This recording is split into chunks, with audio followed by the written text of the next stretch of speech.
आजकल देश में चुनावी मौसम चल रहा है तो राजनीति से बात होना लाजमी। तो हमने सोचा कि आज राजनीति के दो महान पुरुष के मिलने की कहानी के बारे में, शायद आप जान ही गए होंगे कि हम किसके बारे में कह रहे हैं। आज हम बात करेंगे अटल जी और आडवाणी जी के बारे में कि दोनों की मुलाकात कैसे हुई थी और कहाँ हुई थी, फिर उसके बाद कैसे बन गई अटल आडवाणी की जोड़ी। इसी पे आज चर्चा है और राजनीति का माहौल है तो राजनीति की चर्चा भी होनी चाहिए, लेकिन वीडियो को अंत तक जरूर सुनिएगा, बहुत मजा आएगा। अटल आडवाणी की जोड़ी के किस्से इसमें बहुत सुनने को मिलेंगे। बात 1951-52 की है। आजाद भारत में पहली बार आम चुनाव हो रहे थे। अटल बिहारी वाजपेयी हिंदी वक्ता के रूप में ख्याति पा चुके थे। ये कौशल उन्हें अपने शिक्षक पिता से विरासत में मिला था। हिंदी भाषा के बाजीगर अटल बिहारी वाजपेयी को चुनाव अभियान में श्यामा प्रसाद मुखर्जी के साथ हिंदी अनुवादक के रूप में रखा गया। यही वजह थी कि चुनाव अभियान के चरम पर वाजपेयी रेलगाड़ी में सवार होकर मुखर्जी के साथ राजस्थान के कोटा शहर पहुंचे। राज्य में चुनाव का समन्वय कर रहे प्रचारक स्टेशन पर उन्हें लेने पहुंचे। ये लम्हा दो व्यक्तियों के अनोखे रिश्ते की नींव डालने वाला था। एक ऐसी जोड़ी बनने वाली थी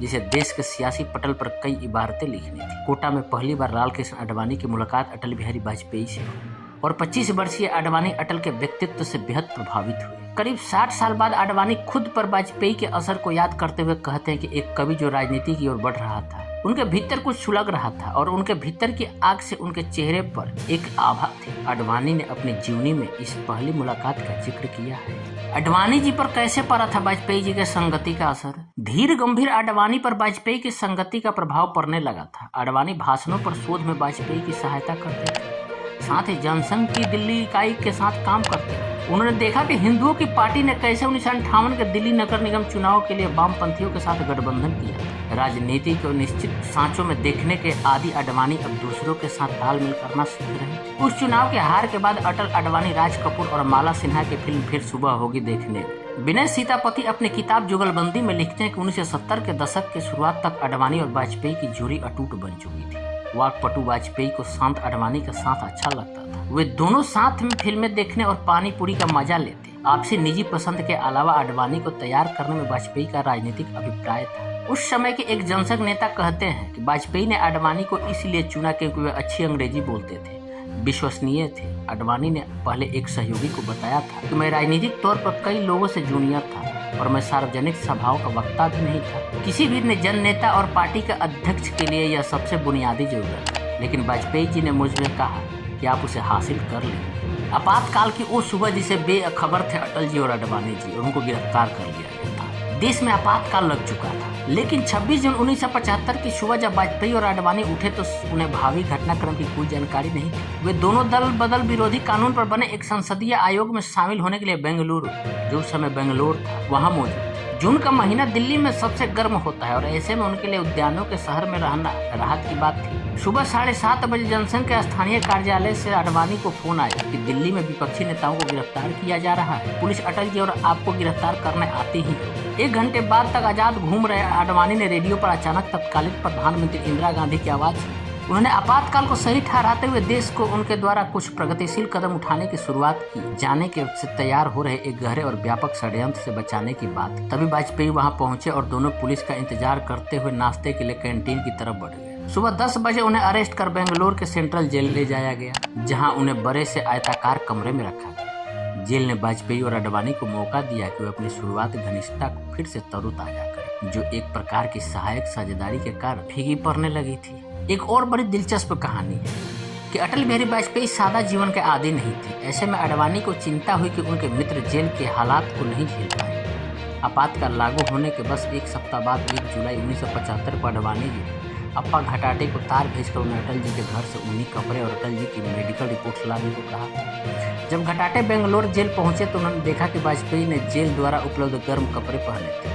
उन्होंने मजाक में कहा कि अब इंदिरा गांधी ही खाना देगी और इंदिरा ही मुझे कपड़ा देंगी। वाजपेयी की स्थापना में जुगलबंदी की भूमिका बहुत महत्वपूर्ण थी। जुगलबंदी ऐसे संगीत को कहते हैं जिसमें दो संगीतज्ञ इतने तालमेल से ऐसी प्रस्तुति देते हैं कि पता नहीं चलता कि कौन मुख्य कलाकार और कौन संगत दे रहा है। आडवाणी कई दशकों तक वाजपेयी के मातहत रहे थे, लेकिन 1980 तक उनका रिश्ता ज्यादा बराबरी का हो गया। पहले आडवाणी को हमेशा वाजपेयी की जरूरत पड़ती थी, लेकिन अब वाजपेयी को भी आडवाणी की आवश्यकता थी। यही कारण था कि नई भाजपा का स्वरूप तय करते समय वाजपेयी ने सुनिश्चित किया कि जनता सरकार के असफल प्रयोग से सबक लेने में आडवाणी भी उनके साथ मिलकर विचार करते हुए दोनों इस नतीजे पर पहुंचे कि जनता सरकार ने नागरिक स्वतंत्रता, समाजवाद और विकेंद्रीकरण की एक बिल्कुल अलग विचारधारा प्रस्तुत की थी। 1980 के चुनाव में मतदाताओं ने जेपी की विचारधारा की विरासत को नहीं बल्कि उससे अमली जामा पहनाने वाले नेताओं की आपसी लड़ाई को खारिज किया। लाल कृष्ण आडवाणी ने एक नई पार्टी बनाने की घोषणा की। नई पार्टी के अध्यक्ष वाजपेयी ने 6 अप्रैल को अपने भाषण में घोषणा की कि जनता पार्टी की नीतियों और उसके कार्यक्रमों में कोई खामी नहीं। असल में लोगों ने राजनेताओं के व्यवहार के खिलाफ वोट दिया। 6 अप्रैल 1980 का दिन खत्म होने से पहले पार्टी के नाम की घोषणा हुई। जनसंघ नाम अपनाने की बजाय नई पार्टी खुद को जनता पार्टी का उत्तराधिकारी बताना चाहती थी और इसे नाम दिया गया भारतीय जनता पार्टी यानी भाजपा, जो आज के डेट में विश्व की सबसे बड़ी पार्टी है। 84 के बाद वाजपेयी को बीमारियों ने घेर लिया था। तत्कालीन प्रधानमंत्री इंदिरा गांधी की हत्या के बाद 1984 में लोकसभा चुनाव हुए। इलेक्शन हारने के बाद वाजपेयी को राज्यसभा का सदस्य बनाने में 1 साल से ज्यादा का समय लग गया। दिल्ली में अपनी आवश्यकता नहीं होने के कारण भी वे अपनी खराब हो रही किडनी के इलाज के लिए अक्सर अमेरिका जाने लगे, जहां वे न्यूयॉर्क में अपने एक मित्र डॉक्टर मुकुंद मोदी के घर में रहते थे। वे कौल दंपति के बेटी नम्रता के साथ नहीं रहते थे, जो अमेरिका में डॉक्टर थे और एक सॉफ्टवेयर इंजीनियर से उनकी शादी हुई थी। वाजपेयी की जीवनी के लेखक विजय त्रिवेदी कहते हैं कि नमिता के मुकाबले नम्रता से उनका अलग रिश्ता था। विदेश यात्रा खर्चीली थी, इसलिए प्रधानमंत्री राजीव गांधी यह सुनिश्चित करते थे कि वाजपेयी को अमेरिका जाने वाले सरकारी प्रतिनिधि मंडलों में शामिल किया जाए और वाजपेयी ने भी इसे स्वीकार किया था। पेशेवर दूरी भी नहीं बिगाड़ पाई संबंध। पेशेवर दूरी के दौर में वाजपेयी और आडवाणी के संबंध बिगड़ने जाने चाहिए थे, लेकिन वे लगातार मिलते रहे, सलाह मशवरा करते रहे, कई मुद्दों पर सहमत और असहमत होते रहे। दोनों के मित्र रह चुके एक व्यक्ति ने बताया कि आडवाणी ने जब पार्टी अध्यक्ष का उल्लेख किया तो वह वाजपेयी को सम्मानित महसूस कराने के लिए अतिरिक्त प्रयास करते रहे। एक दौर ऐसा भी था जब भाजपा और आरएसएस का हर नेता वाजपेयी से संबंध नहीं रखना चाहता था। आडवाणी ही यह सुनिश्चित करने वाले एकमात्र व्यक्ति थे कि वाजपेयी इस राजनीतिक बयान में गुम होकर अप्रासंगिक न हो जाए। भारतीय जनता पार्टी को मजबूत करने में अटल बिहारी वाजपेयी और लाल कृष्ण आडवाणी की अहम भूमिका रही। 1980 में बीजेपी के गठन के बाद पार्टी ने पहला आम चुनाव लड़ा। 1984 में लड़ा, तब बीजेपी को केवल 2 सीटों पर ही कामयाबी मिली थी। 1989 में बीजेपी 89 सीट पर पहुंच चुकी थी। 1996 के चुनाव में बीजेपी लोकसभा में सबसे बड़ी पार्टी बनकर उभरी। तब भारत के राष्ट्रपति ने बीजेपी को सरकार बनाने के लिए आमंत्रित किया।